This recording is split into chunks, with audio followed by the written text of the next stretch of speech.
नमस्कार, सीमांचल की आवाज देख रहे हैं आप। मैं हूं आपके साथ ज्योति शुक्ला। बात सिर्फ एक कैबिनेट विस्तार की नहीं है, बात बिहार की राजनीति में वंश, विकल्प और विरासत की भी है। पटना का गांधी मैदान, जहां कभी आंदोलन खड़े हुए, सरकारें बदली, अब वही होने जा रहा है शपथ ग्रहण। नई कैबिनेट, नए चेहरे, लेकिन सवाल पुराने।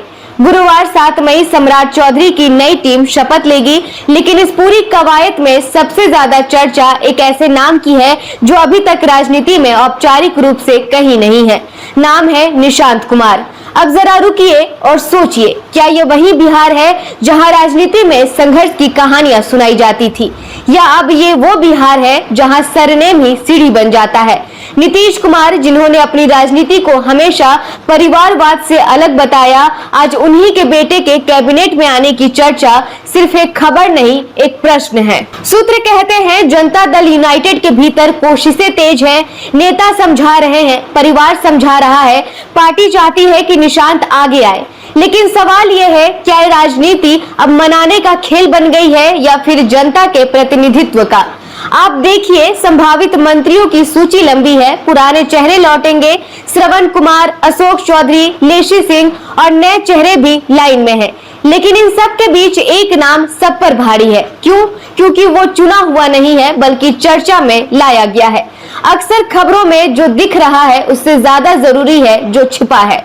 तो यहाँ क्या छिपा है? क्या ये सत्ता का ट्रांजिशन है? क्या ये राजनीतिक उत्तराधिकार की तैयारी है, या फिर पार्टी के भीतर भविष्य का चेहरा तय करने की बेचैनी? और जरा जनता के नजरिए से देखिए, क्या बिहार के युवाओं के लिए ये संदेश है कि राजनीति में आने के लिए संघर्ष नहीं, सरनेम चाहिए, या फिर सिर्फ राजनीतिक रणनीति है जिसमें भावना और परिवार दोनों का इस्तेमाल हो रहा है? शपथ तो हो जाएगी, तस्वीरें भी आ जाएंगी, तालियां भी बजेंगी, लेकिन असली सवाल वो कैमरे के बाहर रहेगा। क्या ये कैबिनेट काम के आधार पर बनेगी या कनेक्शन के आधार पर? और अंत में बिहार की राजनीति एक बार फिर उसी मोड़ पर खड़ी है जहां विचारधारा और वंशवाद आमने सामने है। अब देखना यह है कि सम्राट चौधरी की ये कैबिनेट नई राजनीति की शुरुआत करती है या पुराने सवालों को और गहरा। क्योंकि लोकतंत्र में सबसे बड़ी कुर्सी मंत्री की नहीं होती, जनता के विश्वास की होती है, और वही सबसे जल्दी हिलती भी है।